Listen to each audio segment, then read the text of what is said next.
Good morning, everyone. I'm Megyn Kelly. It's Monday, October 27th, 2025, and this is your AM update. I believe we've reached a very substantial framework. President Trump prepares to meet China's President Xi Jinping later this week as Treasury Secretary Scott Bessent announces a major step forward in reaching a trade deal with China. I support the Democratic nominee, as I indicated, and we're in alignment in terms of the issue related to affordability. House Minority Leader Hakeem Jeffries tosses New York City mayoral candidate Zohran Mamdani a last-minute endorsement. Transportation Secretary Sean Duffy threatens to revoke more California federal funding in the wake of another semi-truck accident allegedly caused by a foreign national driver. And 2 suspects arrested in connection with that wild Louvre heist. All that and more coming up in just a moment on your AM update. As President Trump is settling into his new administration, one of the top Democrats in Congress aiming to undermine the Trump agenda is Democrat Senator Dick Durbin of Illinois. And according to our sponsor, the Electronic Payments Coalition, Senator Durbin has a new plan, a government takeover of your credit card. Today, Americans have thousands of choices in credit cards, but they say Senator Durbin's plan will result in less competition and less security, which means more risk for your credit and your identity. You can learn more for yourself at guardyourcard.com. And you could consider telling your senators to stop Dick Durbin's government takeover of your credit card before it's too late. President Trump in Asia for a 6-day, 3-country swing, including a highly anticipated meeting with Chinese President Xi Jinping later this week in South Korea, amid the threat of a renewed trade war. On Sunday, President Trump arriving in Malaysia to much fanfare, a crowd of people waving U.S. and Malaysian flags, dancing on the tarmac. President Trump joining in on the fun, dancing along with the group with his signature balled fists, pumping in the air one after the other, having a good time. At the Association of Southeast Asian Nations Summit, Mr. Trump inking new trade agreements with Cambodia, Thailand, and Malaysia, and presiding over the signing of a peace agreement between Cambodia and Thailand. Meantime, Treasury Secretary Scott Bessent yesterday also announcing a trade framework between the U.S. and China. President Trump previously set a November 1st timeline for China to reach an agreement with America or face 100% tariffs on imports into the U.S. China, for its part, threatening to impose export controls on critical rare earth minerals used to manufacture electronics and advanced technologies. Secretary Bessent describing the details of the framework on NBC.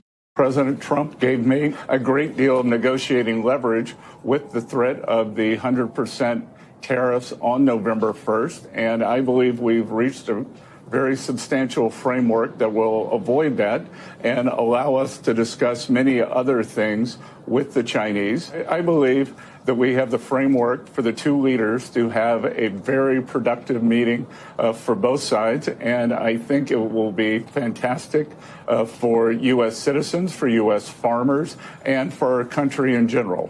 But you're not anticipating the 100% tariffs? No, I'm not, and I'm also anticipating that we will get some kind of a deferral on the rare earth export controls that the Chinese had discussed. Presidents Trump and Xi expected to meet on Thursday, their first face-to-face meeting since 2019. Mr. Trump arriving today in Japan, where he is expected to meet with Emperor Naruto ahead of tomorrow's bilateral meeting with the newly elected first-ever female Prime Minister of Japan. House Minority Leader Hakeem Jeffries on Friday tossing a muted last-minute endorsement to New York City Democrat mayoral candidate Zohran Mamdani. In a statement to the New York Times, Jeffries saying he and Mamdani hold, quote, areas of principled disagreement, but Mamdani won a, quote, free and fair Democrat primary campaign. More from the statement, quote, Zohran Mamdani has relentlessly focused on addressing the affordability crisis and explicitly committed to being a mayor for all New Yorkers, including those who do not support his candidacy. In that spirit, I support him and the entire citywide Democratic ticket in the general election. Jeffries issuing the endorsement just 1 day before the start of early voting after months of demurring. So what's holding you back from endorsing him right now? Well, we don't really know each other. As a New Yorker, What does he need to do to secure your endorsement? Well, we had a very candid and constructive and community-centered conversation a few weeks ago before he went off to Africa. I've, of course, been on the road for the last several weeks. Why are you not endorsing the guy that won the Democratic primary in a contested election in your backyard? Well, I look forward to sitting down and talking to him. I didn't get involved in that primary election, and I don't know him well. As of Sunday afternoon, Jeffries' endorsement had not yet been listed on Mamdani's website. Yesterday on CBS, Jeffries questioned on the holdup. You waited until this Friday, the day before early voting began, to endorse the Democratic Socialist candidate Zoran Mamdani. Why did you wait so long? As I indicated, last several weeks, we've been immersed in the intensity around the government shutdown and the run-up to that in advance of September 30th and the expiration of the fiscal year. But I support the Democratic nominee, as I indicated, and we're in alignment in terms of the issue related to affordability and the need to address it decisively for the city of New York. And of course, affordability is an issue for people all across the country. And in terms of the moment that we find ourselves in, Donald Trump represents an existential threat to the city of New York and beyond because of the extreme assault that has taken place throughout this year on the economy, on healthcare, on farmers, on veterans, on law-abiding immigrant communities, on due process, on the rule of law, and of course on the American way of life itself.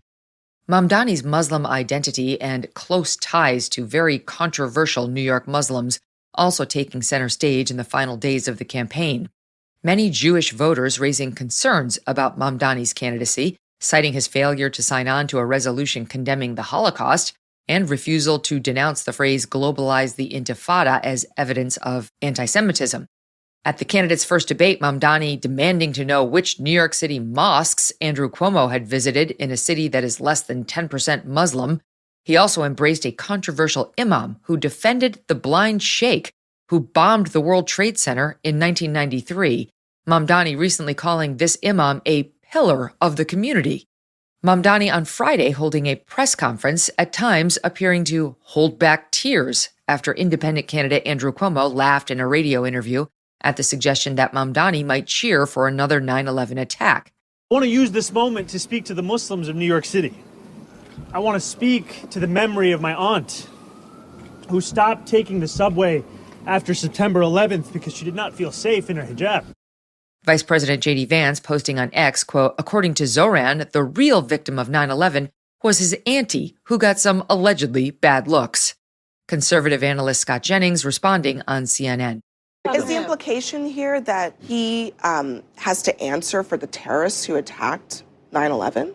No, I think if you're going to have if you're going to run for mayor of New York City, or have any position in New York City, and you're going to talk about 9/11 or invoke 9/11, you darn sure better start with the people who died in the Twin Towers. That's what I think. And he didn't do that. And he kind of, he made it about his experience and his aunt.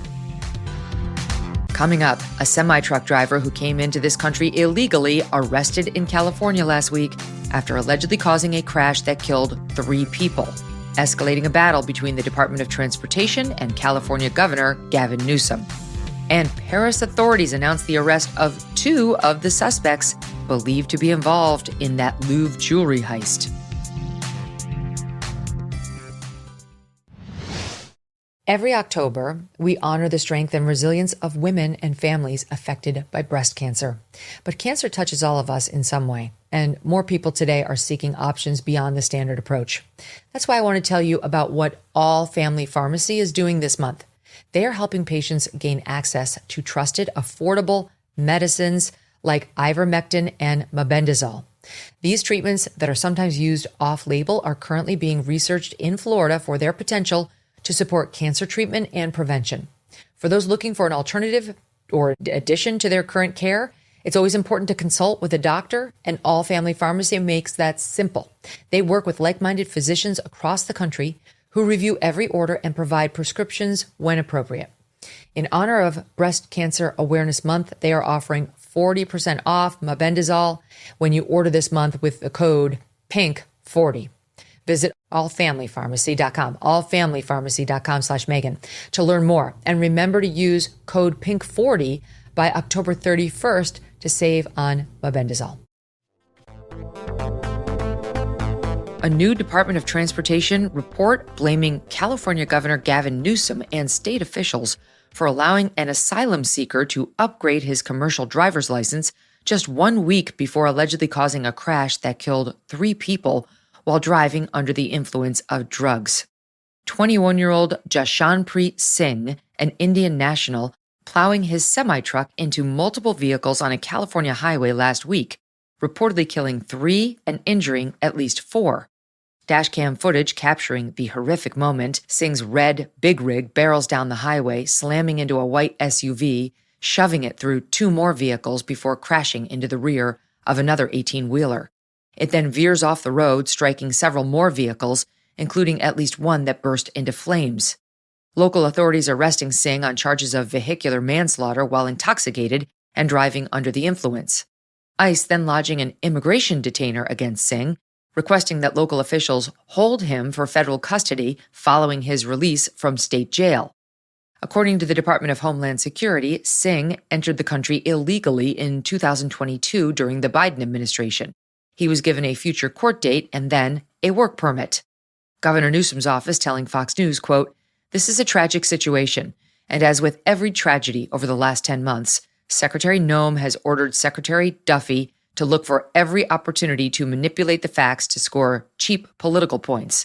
But the federal government needs to look within before they cast the blame outside. The federal government approved and renewed this individual's federal employment authorization multiple times, which allowed him to obtain a commercial driver's license in accordance with federal law." However, Secretary Duffy's report finding California officials upgraded Singh's license to permit interstate driving after the Transportation Department set new emergency guidelines restricting who is eligible for a commercial driver's license, or CDL. The new guidance making it illegal for non-citizens to obtain CDLs unless they satisfy a more rigorous set of requirements. DOT finding Singh's license had been upgraded on October 15th, his 21st birthday, without applying the stricter standards that would have prevented the license from being renewed. Secretary Duffy yesterday on Fox saying the department is prepared to respond if California does not comply with the emergency regulations. Gavin Newsom has thumbed his nose at us. He's refused to comply with the rules that have come from DOT, which is stop issuing these licenses, number one. And number two, go back and review all the licenses that you have issued and make sure it's been done legally. Gavin Newsom has said no. So, one, I'm about to pull $160 million from California. And as we pull more money, we also have the option of pulling California's ability to issue commercial driver's licenses. Gavin Newsom cares more about illegals getting commercial driver's licenses than he does the citizens of his own state and the safety of Americans. It's shameful. He's been lying about what he's been doing. And again, we're going to fight tooth and nail under President Trump's administration to make sure that we hold states like California accountable. The incident coming just 2 months after a separate crash killed 3 people in Florida while the driver was attempting an illegal U-turn. That driver later found to be in the country illegally and unable to pass an English proficiency exam. French authorities arresting 2 suspects connected to the shocking jewelry heist last week at the Louvre. A crew of 4 using a truck-mounted ladder to enter through a window, swipe 8 pieces worth about $102 million from 2 display cases, Napoleon jewels and French crown jewels, then escape on motor scooters within minutes. The search continuing for 2 more suspects still, and the jewels. Paris prosecutor Laure Bacou overseeing the case, telling a French paper, quote, "The amount of media coverage this organized robbery has received gives me a glimmer of hope that the perpetrators won't dare to move the jewelry too far." On Saturday evening, French station BFM TV reporting 2 suspects in their 30s had been detained. Le Monde reporting one is a French national with dual citizenship in Mali, West Africa, too. The other holds dual citizenship between France and Algeria. The latter reportedly arrested at Charles de Gaulle Airport preparing to catch a flight to Algeria. The French national nabbed as police say he was about to travel to Mali, per ABC News. The New York Post reporting the 2 men detained are from, quote, a rough suburb of North Paris, currently detained at police headquarters in connection with an investigation into organized gang robbery and conspiracy to commit a crime. They can be held for up to 96 hours without charges actually being filed. Around 100 investigators on this case, collecting nearly 150 traces of DNA, fingerprints, hair samples as well from the scene, reports the Post.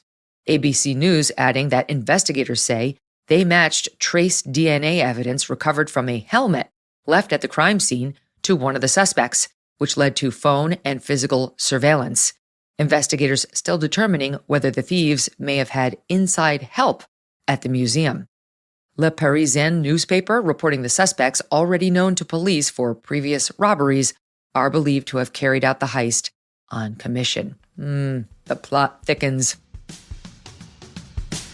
And that'll do it for your AM update. I'm Megyn Kelly. Join me back here for the Megyn Kelly Show, live on SiriusXM Triumph Channel 111 at noon East, on youtube.com/Megyn Kelly, and on all podcast platforms.